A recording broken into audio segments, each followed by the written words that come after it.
In the heart of St. Francisville, Louisiana, stands a grand mansion draped in Spanish moss.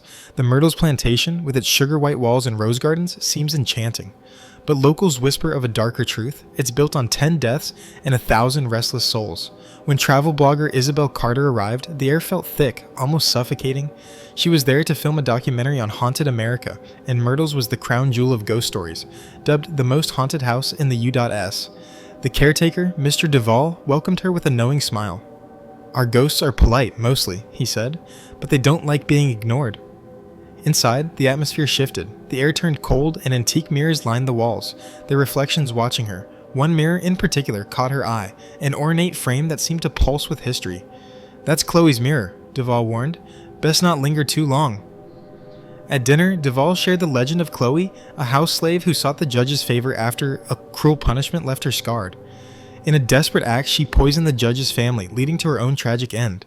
Hanged by her peers, her spirit, along with the families, became trapped in the mirror. "Some say she watches for forgiveness," Duvall said, while others believe she just wants company. As midnight struck, Isabel reviewed her footage, hoping to debunk the supernatural, but behind her reflection, she saw a woman in green, standing just over her shoulder. The room was empty, yet a whisper filled the air. "Don't look at her." The mirror fogged, revealing 3 small handprints that quickly faded. Determined to prove it was a trick, Isabel set up thermal cameras on the staircase, where shadows were often seen. Halfway up, a cold spot gripped her. At the top stood Chloe, her face half in shadow, wearing a green turban. Isabel's heart raced as Chloe raised a hand in warning. The light flickered, and she vanished, leaving only a whisper. "Cover the mirror." The next morning, Duvall found Isabel asleep, her camera still recording. She recounted her experiences, and he simply nodded toward the mirror.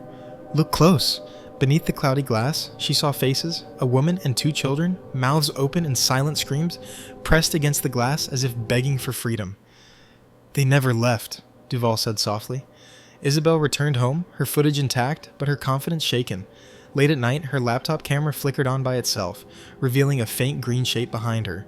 When she cleaned her mirror, small handprints appeared on the glass, and far away in Louisiana, inside that white mansion, a bell tolled softly as the reflection of a woman in green turned, smiling, waiting for the next visitor who dares to look too long.